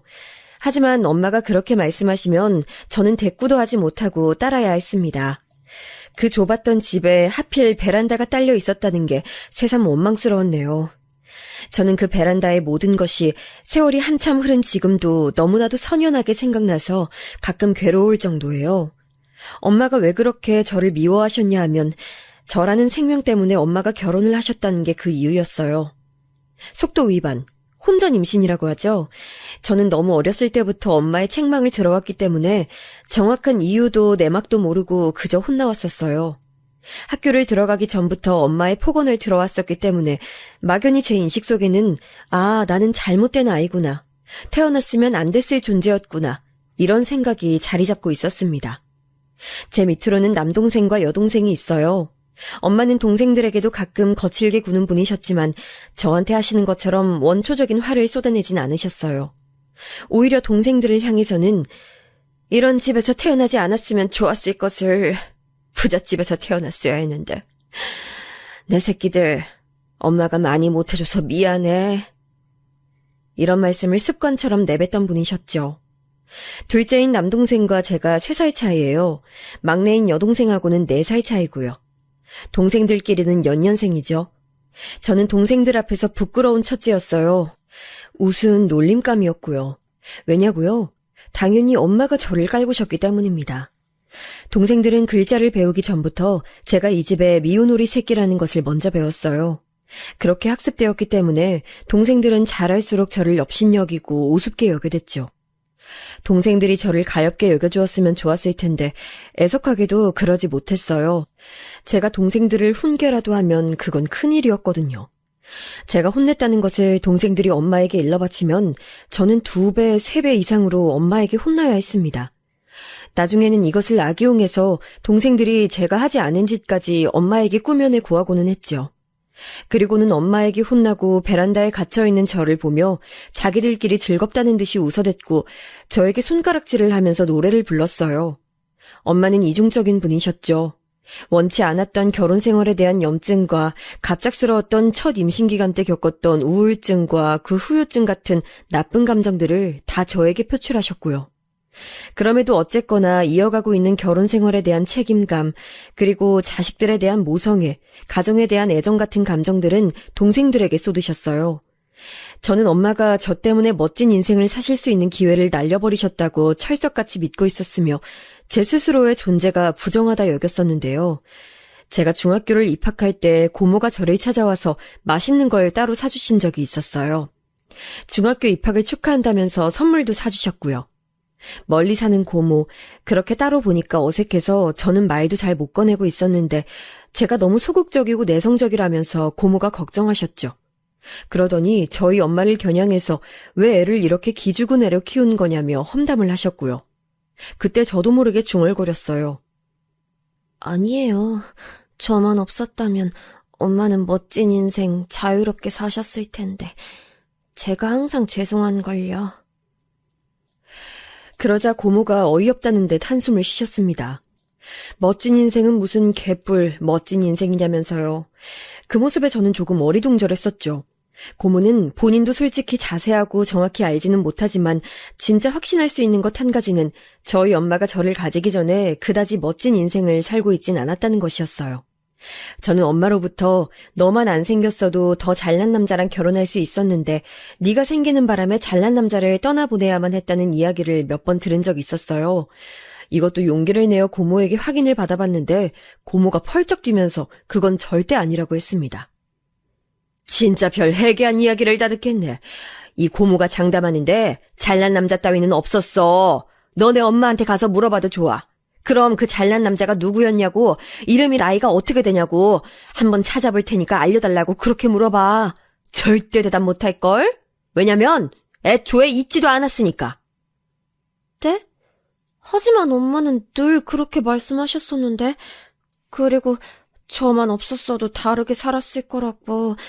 다 저 때문이라고. 미친 거 아니야? 아무리 임신 때문에 하게 된 결혼이었다지만 가지고 온 건 딸랑 너 하나였어. 뱃속 아이가 시집 올 때 가져온 거 딱 하나였다고. 가진 거 하나 쥐뿔없는 신세에다가 가방끈도 짧고 무식한 공장 생산 라인의 공순이었던 주제에 결혼하면서 못 만났던 주제에 멋진 인생이니 뭐니 망발을. 아유. 고모의 분노 앞에서 제가 얼마나 혼란스러웠는지 모릅니다. 저는 태어났을 때부터 14살이 될 때까지 귀에 딱지가 않도록 엄마로부터 똑같은 원망의 소리만 들어왔었거든요. 집안의 공공연한 죄인이었고요. 엄마의 인생을 망친 천하의 불효녀였는데 고모가 그런 식으로 너무나도 쉽게 부정해버리다니 머릿속이 그날 정말로 뒤죽박죽이었네요. 가장 비참하고 슬픈 건 고모가 말씀하신 것이 전부 사실이라면 엄마는 나를 얼마나 싫어하기에 그런 거짓을 꾸며서까지 나를 혼내오신 걸까? 내 평생을 엄마로부터 미움받아왔는데. 제 짧은 인생이 너무 초라하고 볼품없더라고요. 엄마로부터 존재를 부정당하며 사랑받지 못한 딸이라니 저처럼 불쌍한 사람은 없을 것 같았어요. 고모는 제 이야기를 듣고 화가 나셨었고요. 그래서 저희 엄마한테 크게 따지셨어요. 고모가 저희 집에 온 것은 그날이 꼭 2번째인가 3번째였네요. 교류가 잦은 분이 아니셨으니까요. 하지만 엄마 앞에서 고모가 폭발해버린 그날이 영영 마지막 방문이 되어버렸어요. 첫 임신 때 힘들었던 거 나도 알아요. 그때 정신이 마탱이 가 있었다는 것도 내가 다 알고요. 출산 후유증으로 죽다 살아났던 것도 다 알아요. 알겠는데 그걸 애한테 풀면 안 되죠. 이 비겁하고 나약한 인간아. 자식한테 그러고도 인생 평탄할 것 같아? 네가 뭔 상관이야. 알지도 못하면서 뭘 다 안다고 떠들어대. 네가 뭘 안다고. 뭐? 너 지금 나한테 반말했냐? 옛날 그때 처음 봤을 때부터 마음에 안 들었어. 눈빛에 생기라곤 하나도 없고 악이 받쳐있길래 별로다 싶었는데 역시 그때 내 판단이 맞았네. 너 때문에 내가 조카들 보고 싶어도 참고 산 거야. 너 보기 싫어서. 고모는 소리를 지르시며 엄마의 머리채를 잡으셨고요. 엄마는 악다구니를 쓰며 울부짖으셨어요. 저는 그 광경을 보는 동안 어떻게 해야 할지 몰라서 발만 동동 굴렀었네요. 지독히도 수동적이고 소심하게 자라난 저는 그런 돌발 상황에서 판단력을 내린다는 것조차 꿈도 못 꾸는 아이였던 것 같네요. 지금 돌아보면 그런 부분조차 씁쓸하고 서글픕니다. 서로 크게 싸웠다는 것만으로 고모와의 인연이 뚝 끊겼던 건 아니에요. 진짜 원인은 아빠에게 있었죠. 엄마는 고모로부터 당한 일을 아빠에게 털어놓으며 조치를 취해달라고 난리를 쳤어요. 울분이 터져서 미치겠다며 엉엉 우셨고요. 그러자 아빠는 고모가 아닌 엄마의 편을 드셨습니다. 자식들을 양육하는 건 친모가 할 일이지 고모가 할 일은 아니라면서 고모에게 2번 다시 참견하지 말라고 아빠는 강경하게 말씀하셨어요.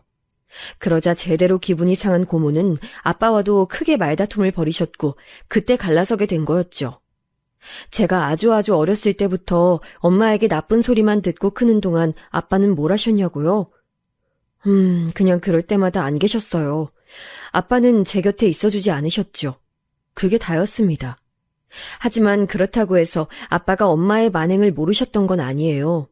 어렸을 땐 몰랐던 부분인데 나중에 알고 보니 아빠는 오히려 엄마의 그런 모습들을 다 알고 계셨기 때문에 일부러 회피를 하셨던 것이더군요. 그런 상황을 보고 싶지 않아서 늘 자리에 안 계셨던 거예요. 밖에 나가 일을 하며 돈을 버시고 집에 오셔서는 당신의 보고 싶은 면모만 쏙쏙 골라보시고 그렇게 지내셨습니다. 동생들은 우울하다 못해 의무락이 짝이 없었던 저에 비하자면 천방지축인 애들이었어요. 훨씬 더 활발했고 애교도 있었죠. 아무래도 본인에게 더 다가오는 자식에게 눈길이 가기 마련이잖아요.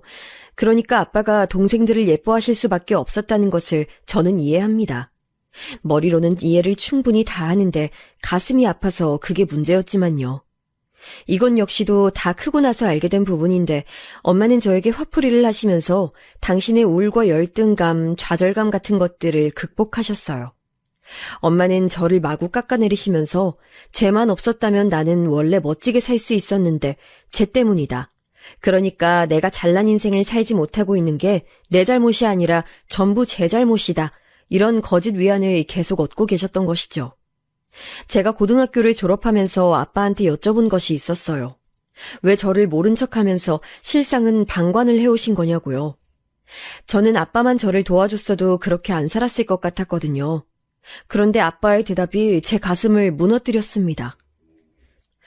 그렇게 함으로써 가정의 평화를 지킬 수 있었으니까 자식들을 어떻게 키우든 간섭하지 말라고 자기 뜻대로 휘두르기만 해준다면 애 키우고 살림하면서 착실하게 결혼 생활 하겠다고 그렇게 말했던 네 엄마에게 알겠다고 대답했었다. 그때는 네 엄마가 너무나도 정신이 불안정한 상태였으니까 그렇게나마 진정시켜야 했어. 네 엄마가 가정 안에서 하는 그 어떤 행동에도 난 아무런 간섭도 상관도 하지 않겠다고 이미 오래전에 약속했었다. 그것에 발목 잡혀서 난 아무것도 못 본 척 안 들리는 척 하면서 살아왔구나. 너에게 미안하다. 부질없는 사과일 수도 있지만 정말로 미안해. 살면서 미안하단 인사를 가족에게서 들어본 것이 그때가 처음이었어요. 20살이 되기 전까지 저는 가족들한테서 온갖 멸시와 무시를 받았었건만 지나가는 말로나마 미안하다는 소리를 들어본 적이 없었거든요. 가슴엔 비수가 깊이 박혀있는데 고작 아빠의 입에서 미안하단 말이 나왔다는 것만으로도 저는 어딘가 감동을 받았던 것 같아요. 그것만으로도 감당을 받다니 저 정말 초라한 존재였네요. 이랬던 제가 성인이 되었다고 갑자기 멋진 일상을 살았을까요? 그럴 리가 없었죠. 평생을 억압당하며 살아왔던 저는 어디에도 쉽사리 속하지 못하는 나약한 성인이 되었을 뿐이었어요. 기껏 취업한 곳에서도 부당한 업무 지시에 말 한마디 못해서 속으로만 끙끙 앓다가 병나기 일쑤였고요. 모처럼 연애를 하게 되었지만 상대방으로부터 너는 매력이 없다는 평가를 듣고선 상처만 받았습니다. 그러다가 어느 날 직장에서 옆부서 사람이 저한테 남자 소개를 받아보라고 했어요. 차마 거절할 엄두가 안 나서 저는 그 소개를 받아들였고요. 일단 자리에나 나가보자는 생각이었는데 그 상대와 결국 결혼까지 하게 됐습니다. 남편은 저를 두 번째 만난 자리에서 착하고 차분해서 보기 좋다, 다른 여자들과는 다르다며 저를 크게 칭찬해줬어요. 당시엔 그게 칭찬으로 들렸네요. 그러더니 만난 지 5개월이 넘어갔을 때 남자의 순정을 가져갔으면 응당 책임을 져야 하는 게 아니냐며 자기랑 결혼하자고 하더군요. 저는 너무 갑작스러워서 잘 모르겠다고 했었어요. 그랬더니 얼마 후에 제 직장 앞에서 제가 퇴근하길 기다렸다가 공개 청혼을 했습니다. 주목받는 것을 무서워하는 저였는데 다들 저만 보고 있고 남편은 저에게 반지를 내밀면서 빨리 승낙하려고 부추기고 얼떨결에 고개를 끄덕이고 말았죠. 그렇게 저는 직장 사람들이 다 아는 곧 결혼할 사람이 됐고 제 성격상 도저히 부정할 수가 없었네요. 남편은 시아버지께서 돌아가시면서 남겨주신 유산이 있다면서 그걸로 결혼하자 하였고 저는 제가 미천 따위 없는데 결혼해주는 남자가 있다는 사실에 감동을 받았던 것 같아요. 그래서 속전속결로 결혼했습니다. 이 과정에서 가족의 분열이 있었어요. 아빠가 제 결혼에 지원을 해주고 싶다 하셨고 엄마가 반대했기 때문입니다. 평생을 등한시해온 큰딸이 결혼한다는데 그것까지 외면하고 싶냐며 아빠는 제가 보는 앞에서 엄마에게 목소리를 높이셨어요. 그 모습이 저는 놀랍고 신기해서 눈물이 났던 것 같아요. 엄마는 그런 저를 보며 가증스럽고 음침하다 하셨죠. 그러자 아빠는 더 이상은 묵인하고 살 수 없다며 차라리 이혼하겠다 하셨어요. 갑자기 상황이 커져버렸고 결국 부모님께서는 이혼을 하셨습니다. 엄마는 제 동생들과 잘 살겠다 하시면서 저에게 마지막으로 다 너 때문이야 라는 말씀을 남기셨어요. 그게 머릿속에 남더라고요. 저 때문에 이혼을 하셨다는 말이요. 엄마가 저주라도 내리셨던 건지 결혼하고 얼마 안 됐을 때부터 지옥길 시작이었어요. 남편은 제 모든 걸 통제하려 들었고 저는 그의 심기를 거스르면 안 됐어요. 내가 너 지난주까지 퇴사하라 그랬지? 근데 왜 이번 주에도 출근하고 지랄이야? 내 말이 우스워? 내가 이딴 정신병자년이랑 결혼을 왜 했을까? 말도 못 알아쳐먹는 등신인데, 씨. 미안해, 여보. 인수인계가 늦어져서 어쩔 수가 없었어. 그러면 그렇다고 나한테 진작 보고를 했었어야지. 진작 말을 안 한 이유가 뭐야? 말을 하려고 했는데 계속 정신이 없어서 깜빡했어. 그리고 나도 사흘 전에야 알았어. 사흘이나 기간이 있었는데도 계속 깜빡해? 이건 미안하다고 될 일이 아니네. 사과하는 태도가 잘못됐잖아. 여기 와서 무릎 꿇어. 너는 내가 하나부터 열까지 다 알려주지 않으면 스스로 하는 게 없구나. 많이 잘못한 게 있으면 무릎 꿇고 사과를 해야 하는 거야. 어디 감히 눈높이를 똑바로 맞춰! 늘 이런 식이었죠. 남편이 저에게 매일같이 했던 말은 오늘은 뭘 잘못했는지 말해봐 였네요. 그러면 저는 공포에 질려 식은땀을 흘려가며 억지로 잘못한 것들을 만들어서 보고해야만 했습니다. 카레를 사야 하는데 짜장을 사놨다는 이유, 그 잘못 하나로 저는 무릎을 꿇고 빌어야 했고요. 욕실화를 사라 그래서 제가 사놨더니 감히 어떤 욕실화를 살지 자기한테 허락 안 받고 결제를 했다면서 남편은 저에게 교육이 안 되는 구제불능이라고 했습니다. 자기가 데리고 살아주는 걸 고맙게 여겨야 한다 그랬죠. 입버릇처럼 너 받아줄 남자는 나 아니면 없다라고 말하는 남편의 말에 저는 진짜라고 생각했어요. 남편한테 버림받으면 제 인생은 끝장이라는 생각이 제 머릿속에 자리 잡아갔죠. 남편은 천천히 강도를 높여가면서 저를 압박했고 저는 어떻게 물들었는지도 모르게 남편한테 완전히 굴복한 사람이 되고 말았어요. 이따금씩 아빠와 연락하는 것이 위안이었는데요. 저는 조금도 아빠에게 결혼 생활이 힘들거나 하는 얘기를 하지 않았어요. 할 수가 없었고요. 하지만 저의 힘든 부분을 유일하게 조금이나마 나누는 상대가 있었으니 그건 바로 시어머니셨어요. 내 아들하고 결혼해줘서 어찌나 고마운지 이렇게 가끔이나마 얼굴 보면 행복해서 웃음이 다 나네. 저를 다정하게 반겨주시고 예뻐해주시는 시어머니의 존재가 너무나도 감사했습니다. 시어머니한테라면 저는 힘든 일이 있을 때 그것을 나눌 수 있었어요. 당연히 시시콜콜한 모든 부분들을 털어놓을 수는 없었으나 남편이 무서운 순간에 어떻게 해야 하는지 이런 상담을 청할 수 있었죠. 시어머니가 계셨기 때문에 저는 남편에게 어떤 수모를 당해도 버텨나갈 수 있었어요. 남편에게 끔찍한 폭언을 들은 날에도 시어머니께 전화해서 그 다정다감한 목소리를 들으면 마음이 진정되곤 했습니다. 그러던 어느 날이었죠. 그날따라 일찍 퇴근한 남편이 아직도 저녁밥을 안 차려놨냐면서 저한테 화를 냈어요. 지금 뭘 잘못했는지 말해봐. 똑바로 말 안 하면 너 오늘 내 손에 끝날 줄 알아라. 여보가 오늘은 일찍 온다는 걸 내가 미리 알았어야 했는데 그러지 못해서 저녁밥을 못 차려놨어. 내가 이럴 땐 어떻게 해야 된다 그랬지? 무릎 먼저 꿇고 잘못했다고 사과부터 하라 그랬지? 너 이렇게 대가리가 나빠서 어떡하냐? 너 교육시키느라 나도 지쳐. 나가서 돈 벌어오느라 힘든데 너 교육까지 시켜야 하는데 고충을 네가 아냐? 그날따라 남편은 평소보다 무척 화가 난 상태였고 저는 어떻게든 비위를 맞추려고 하다가 남편이 휘두른 팔에 맞고 말았어요. 팔꿈치에 가격당했더니 입술 옆이 터졌는데 남편은 그걸 보고도 짜증을 냈습니다. 우는 거 보니까 확 죽여버리고 싶다는 남편의 말을 듣고 소름이 돋았어요. 이상하게 직감이란 것이 좋지 않아서 저는 남편이 씻으러 간 사이에 후다닥 집을 나갔습니다. 갈 데가 없으니 무작정 시어머니께 찾아갔어요. 택시를 타고 가는 동안 온갖 서러움이 다 몰려들면서 한시라도 빨리 시어머니를 뵙고 제가 겪은 상황을 다 상세히 말씀드리고 싶다는 초조함이 피어올랐죠. 이런 일을 말씀드리게 돼서 너무 죄송하고 민망하지만 분명히 시어머니라면 저를 위로해 주실 것이었으니까요. 저를 불쌍히 여겨주시고 감싸 안아주실 모습을 상상하니까 눈물이 막 차올랐습니다. 어머님, 저녁은 드셨어요?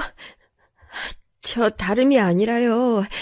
너무 갑작스럽게 죄송한데 제가 어머님 뵈러 댁으로 가고 있어요. 댁에 계시죠? 뭐? 지금 오고 있다고? 무슨 일이길래 그러니? 아유, 나야 뭐 집에 있다만. 아유, 혹시 그런데 너 목소리가 운 거야? 소리가 운 목소린데. 그런 일이 있었어요. 지금 저 혼자 가고 있어요. 오빠는 집에 있고요. 너 승준이랑 일이 있었구나. 이 시간에 갑자기 집을 나와서 나한테 오다니. 아유, 그럴 정도로 설마 심각한 일이 있었던 거니? 제가 가서 뵙고 말씀드릴게요, 어머님. 신경 쓰이게 해드려서 정말 죄송해요. 제가 못난 며느리라서 어머님께 너무 죄송하고 늘 부끄럽네요. 저 같은 며느리를 맞지 않으셨다면 어머님이 신경 쓸 일이 없으셨을 텐데 제가 근심거리인 것 같아서 죄송합니다. 제가 훌쩍이며 말씀을 드렸고 시어머니께서는 한숨을 푹푹 내쉬실 뿐 더 이상 가타부타 말씀을 하지 않으셨어요. 그저 알았다고 하시면서 전화를 끊으셨죠. 왠지 평소와는 조금 다르신 것 같은 시어머니의 반응에 제 심장이 덜컥 내려앉았습니다. 제 존재가 얼마나 민폐가 됐으면 시어머니 같으신 분도 지쳐하시는 걸까 싶어서 갑자기 두려워졌어요. 역시 모든 잘못과 모든 원흉은 저라는 생각이 들었습니다. 이렇게 된 이상 시어머니께도 사과를 드리고 앞으로 더 똑바로 정신 차리면서 살겠다는 말씀을 드리겠노라 다짐했어요. 시어머니를 실망시켜드리고 싶진 않았기 때문이죠. 제 결혼 생활의 유일한 빛이자 버팀목이신 분, 시어머니와의 사이가 틀어진다면 저는 그야말로 낭떠러지로 내몰리는 것이었습니다. 휴대폰과 함께 급하게 달랑 챙겨 나왔던 체크카드로 택시비를 결제했는데 아차 싶더라고요. 시댁으로 오는 것까진 택시비를 낼 수 있었으나 다시 집으로 돌아갈 비용까지는 모자라겠더군요. 어머님께 딱 10,000원만 빌리면 카드에 있는 돈하고 합쳐서 다시 돌아갈 택시비는 마련할 수 있겠다. 어머님께서는 당연히 돈 주시겠지만 내가 골칫덩이에 구제불능으로 찍히면 어떡하지? 이미 나는 빵점짜리 며느리인데. 일단 오늘은 어머님께 있었던 일을 말씀드리고 여기서 하룻밤 자고 일어나서 돈 얘기는 내일 아침에 말씀드리는 게 낫겠어. 그런 생각을 하면서 저는 도착한 시댁에 들어갔어요. 저를 맞이해 주시는 시어머니의 눈치를 한껏 살피면서 말이죠. 그리고 저는 시어머니의 표정이 냉랭하게 가라앉아 있다는 것을 금세 파악할 수 있었어요. 겨울 저녁의 추운 날씨, 실내로 들어가자 기온은 비록 따뜻했지만 저는 되려 몸에 한기를 느꼈습니다. 저를 향해 짧게 왔니? 라고 말씀하시는 시어머니의 반응에 몸이 조금 떨려왔어요. 한껏 죄인이 된 심정으로 저는 부엌의 작은 식탁에 시어머니와 마주보고 앉아선 고개를 푹 숙였습니다. 물 한 잔도 저에게 내어주지 않으셔서 그저 아무것도 없는 식탁만 내려다보면서 말을 이어야만 했어요. 볼품없이 떨리는 목소리로 그간 있었던 모든 일을 시어머니께 털어놓았습니다. 이야기의 마지막 대목이 바로 제가 시댁에 당도하기 전에 남편으로부터 겪은 일이었죠. 시어머니께서는 저의 터진 입가를 바라보시며 한숨을 내쉬셨어요. 그 모습에 제 가슴이 철렁 내려앉았습니다. 왜, 어째서 그간 그런 일들을 겪었다고 나에게 다 전하지 않았었니? 설마 그 정도로 괴로운 일들이 있었을 거라고까진 짐작하지 못했거늘. 어머님께서 걱정하실까봐 그랬어요. 그리고 혹시 저를 안 좋게 보실까봐. 솔직하게는 저를 골치 아파하실까봐 말씀 못 드렸어요. 저만 참고 견디면 될 일이라 생각했고요. 그렇다면 계속 참고 견딜 것이지 왜 지금은 나한테 시시콜콜 다 늘어놓는 거니? 네? 어머님, 갑자기 저한테 이렇게 달리대하시는 이유가 있을까요? 제가 잘못한 점, 고쳐야 할 점 알려주시면 똑바로 행동하겠습니다. 정말 죄송해요. 그놈의 죄송하다는 소리 좀 그만하련! 이제 지긋지긋하니까! 저는 시어머니께서 버럭 외치시는 것에 깜짝 놀라서 고개를 들고 말았어요. 그러자 제가 상생해 본 적도 없었던 정말 처음 보는 시어머니의 분노에 찬 모습이었지요. 이렇다 저렇다 할 것 없이 아주 객관적인 사실만 한번 짚어보자꾸나. 너, 내 아들의 등골만 빨아먹으면서 살고 있는 거 아니니? 어쨌거나 내 아들이 벌어온 돈이 살림 굴러가게 만드는 주된 요소가 아니냐고! 넌 결국 내 아들 등골 빼먹고 살면서 투정까지 부리고 있는 거야. 따지고 보면 네가 무능력하고 멍청하지 않았다면 전부 평탄했을 건데 왜 너는 내 아들이 잘못한 것처럼 말하고 있니? 어? 너 같은 게 내 며느리라니 정말 수치스럽구나. 어머님, 그러지 마세요. 전 어머님이 계셔서 버틸 수 있었던 건데 어머님께서 그러시면 정말 저 못 버텨요. 왜 또 울고 자빠졌어? 징징대지 마. 유치원 다니는 애들도 너보단 똑부러지겠다. 네가 어른은 맞니? 나이는 어디로 처먹은 거야 도대체. 다 필요 없고 내 아들하고 더 이상 살지 못하게 할 거야. 너 좋은 말로 할 때 지금 당장 꺼져. 어쭈? 안 일어나고 뭐 하는 거야? 내 말 못 들었어? 나가! 제가 잘못했어요. 어머님이 저보고 나가라 하시면 저는 지금 어디 갈 수도 없는데. 넌 정말 인생 헛살았구나. 이렇게 문제 많은 사람이 또 있을까 싶다. 난 네 시어머니 하기 싫어. 내 아들도 네 남편은 하기 싫을 거다. 네가 일말의 양심이라는 것이 있거든. 알아서 정리하고 우리 집안과 더 이상 엮이지 마. 빠르게 이혼하길 바라마. 뭐 이런 지긋지긋한 것을 다 봤을까? 속에서부터 서러움이 올라와서 제가 펑펑 울었어요. 시어머니로부터 모진 발언을 듣고 쫓겨난다는 것은 제가 상상했던 선택지에 아예 존재하지도 않았기 때문에 충격에 놀란 마음을 안고 시댁 밖으로 나가야 했습니다. 극심한 충격으로 제가 숨이 넘어가도록 오열했지만 시어머니께서는 꿋꿋하게 저를 밖으로 쫓아내셨어요. 한겨울이라 사방이 깜깜했고 몸이 시리게 추웠던 밖으로 말이죠. 제가 눈물을 닦으면서 우선 시간을 확인하고자 휴대폰을 꺼냈는데 아빠한테서 문자가 와 있더라고요. 딸, 오늘 갑자기 날이 추워졌네. 겨울이긴 한가 보다. 밤에 따뜻하게 하고 자라. 아빠가 용기를 내서 저한테 보내셨을 그 문자 하나에 제 손이 떨리기 시작했죠. 답장을 보내려고 아빠까지 썼다가 저도 모르게 전송 버튼을 눌러버렸어요. 어떡하나 싶어서 난감했는데 금세 제가 보낸 걸 확인하신 아빠가 응이라고 답장을 보내오셨죠. 너무 서럽고 힘든 이 상황 가운데 아빠한테 도움을 요청하고픈 마음이 굴뚝 같았으나 어떻게 손을 내밀어야 할지 모르겠더라고요. 겉으론 아닌 척하셔도 저를 짐이라고 생각하시면 어떡하나, 민폐라고 여기시면 어떡하나 이런 걱정이 앞섰어요. 그런데 제가 답장을 계속 안 하고 있어서 그랬는지 아빠가 갑자기 저한테 전화를 걸어오셨습니다. 여보세요? 웬일로 전화를 다 주셨어요? 웬일이라니. 그냥 가끔 통화하는 것도 좋겠다 싶어서. 그런데 너 목소리가 왜 그러냐? 감기 걸린 소리는 아니고 울어서 잠긴 것 같은데 무슨 일 있는 거야? 아니에요. 아무것도 아니에요. 걱정시켜드려서 죄송해요. 네가 죄송할 게 뭐 있어.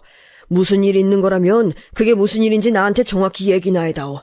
그게 어떤 내용이든 난 널 원망 안 할 테니까 제발 털어놔줬으면 좋겠구나. 그 순간 아빠가 울컥한 목소리로 저에게 먼저 손을 내뻗으셨고 망설이던 저는 용기를 내어서 그 도움의 손길을 잡아보기로 했어요.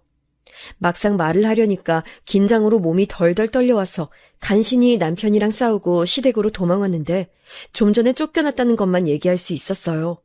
그러자 아빠가 화를 참는 듯한 한숨을 내쉬시더니 저한테 그곳에서 가장 가까운 가게로 들어가 있으라고 하셨어요. 내가 지금 당장 그리로 출발할 테니까 거기 있어라. 이참에 아예 결판을 다 내버려야지. 아빠의 말씀에 감동을 받기도 했고 일순간 두려움이 들기도 했어요. 제가 쓸데없는 화를 자초한 건가 싶어서요. 초조함 속에서 시간이 흘러갔고 아빠가 도착하셨습니다. 저는 괜찮다고 그냥 이대로 가셔도 된다고 거의 빌다시피 아빠에게 말씀을 드렸지만 안 통했어요. 아빠는 무척 단호하게 결단을 내리고 온 상태셨던 거예요. 게다가 제 입술이 터져 있는 걸 보시고는 주먹을 불끈 쥐셨습니다. 맞았냐고 물어보셔서 차마 이걸 속이는 건 말이 안 되기에 솔직하게 말씀드렸죠. 남편 때문에 이렇게 된 거라고요. 결국은 화가 머리끝까지 차오른 아빠가 시댁으로 쳐들어가셨어요. 무척 당황하신 시어머니께서 얼떨결에 문을 열어주셨죠. 저는 저로 인해 이렇게 상황이 커진 것을 감당할 수가 없어서 고개를 푹 숙인 채 몸만 떨고 있었습니다. 저를 내쫓으신 분을 다시 볼 용기도 없었고요. 내 딸이 지금 이런 꼴이 됐는데 이거 어떻게 책임지실 겁니까? 대체 아들을 어떻게 키웠길래 그딴 개 잡놈이 된 건지.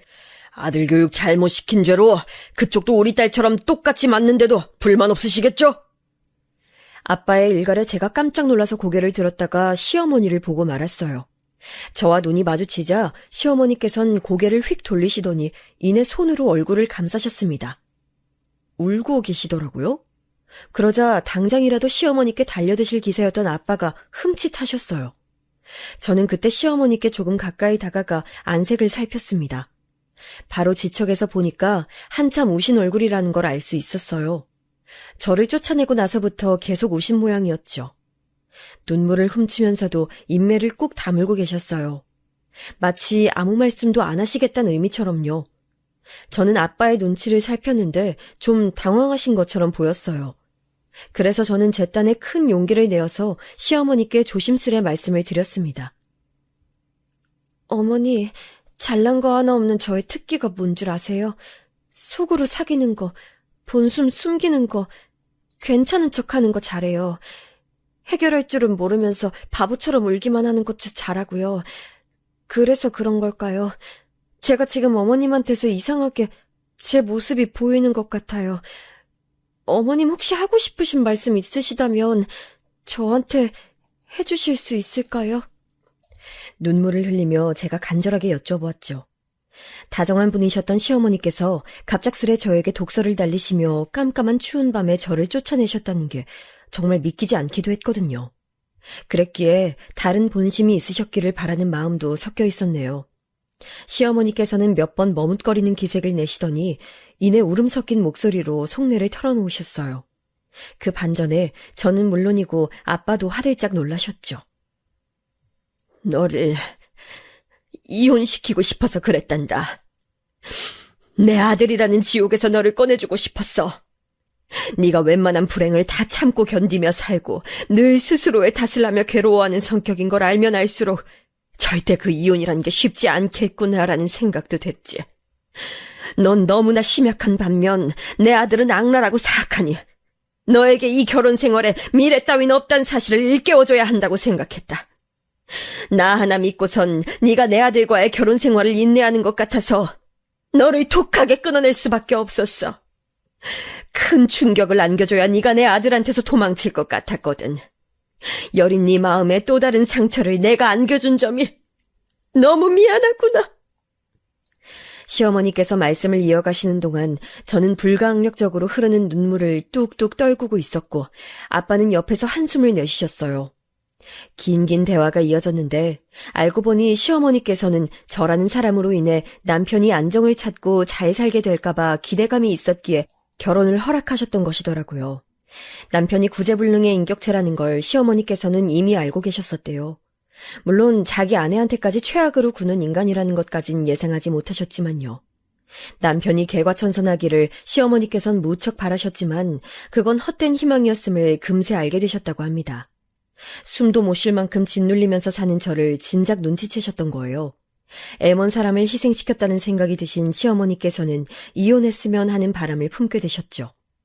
그러나 저는 모든 상황의 원흉을 저 스스로에게 돌렸고 남편에게서 벗어난다는 선택지 따위는 고려하지도 않은 낮은 상황 판단력을 지니고 있는 사람이었고 그런 제가 시어머니께서는 너무 불쌍하셨던 거예요.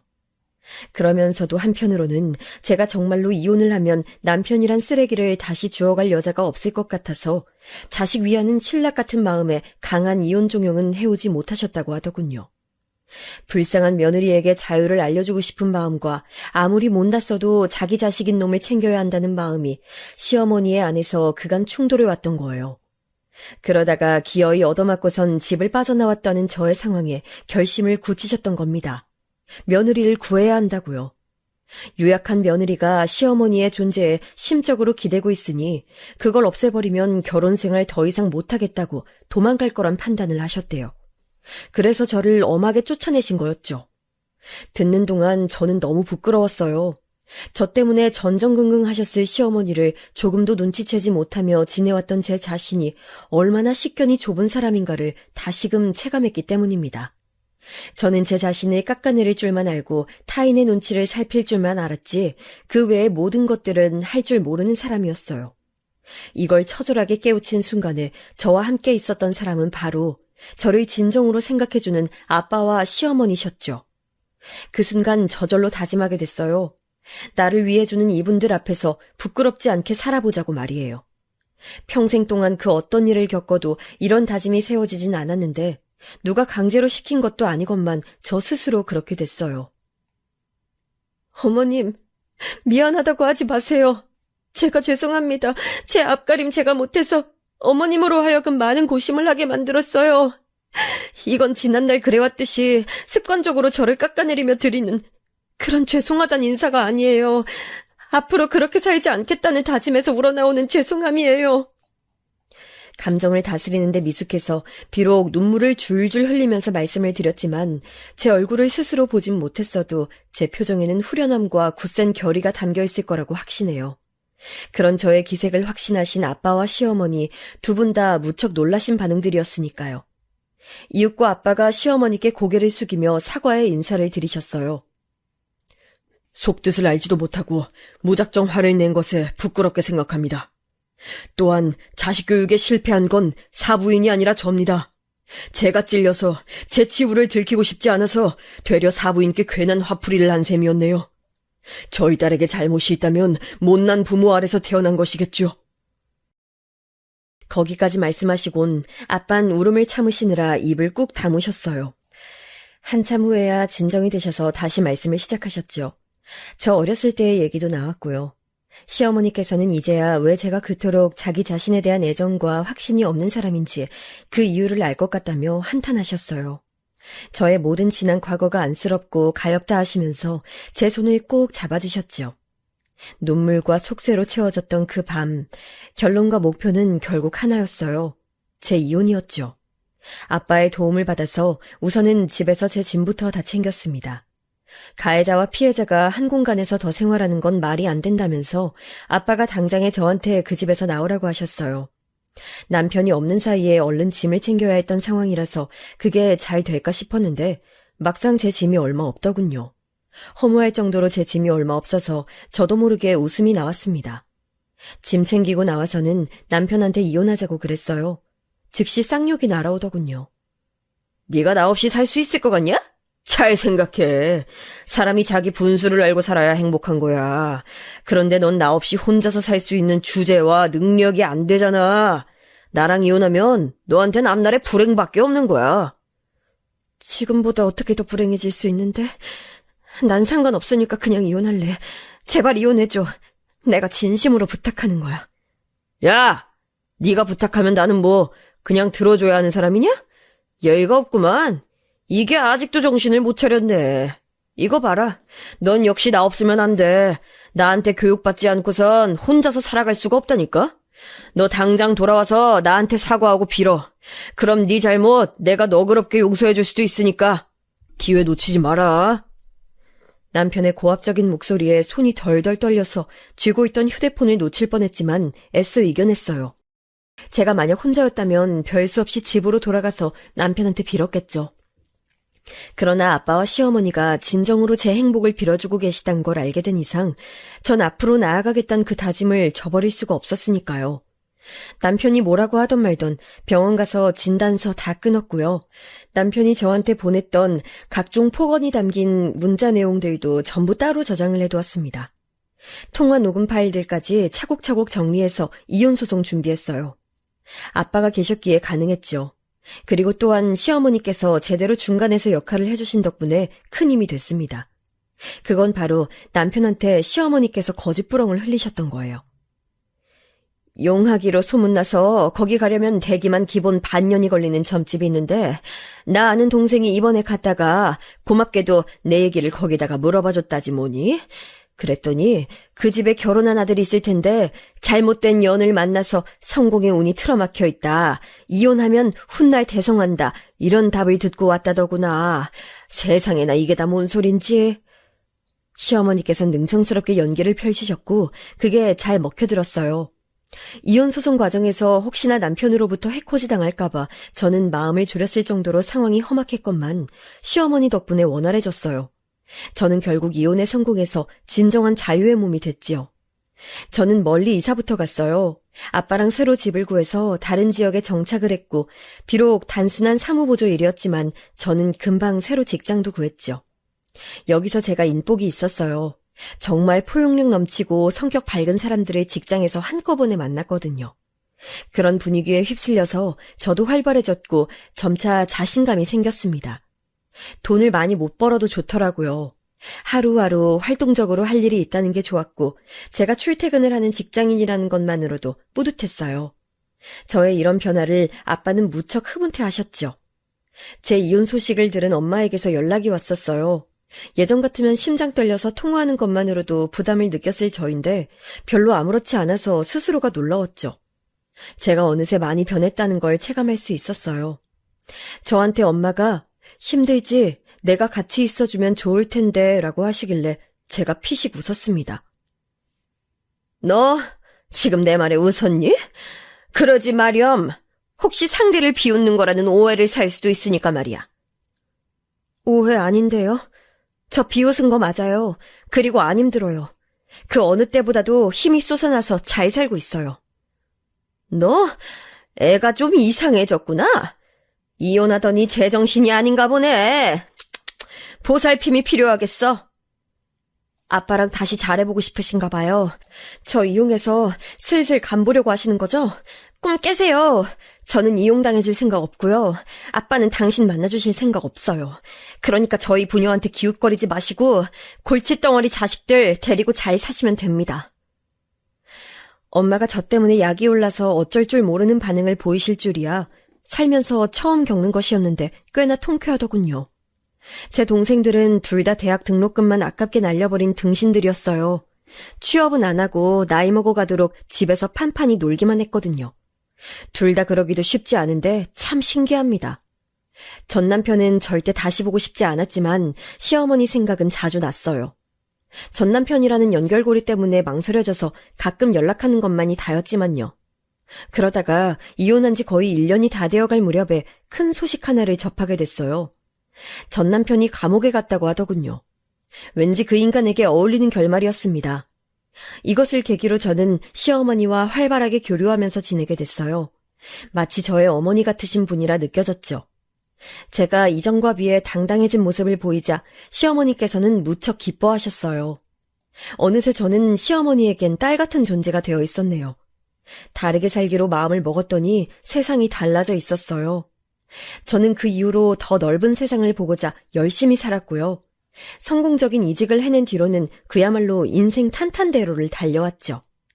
태어나서부터 아주 답답한 미로 속을 헤매며 오랜 세월 살아왔던 저였지만 그 과거를 안타까워하고 분노하기보단 다가올 미래를 기대하는 자세로 살았더니 더욱 모든 일들이 잘 풀린 것 같아요.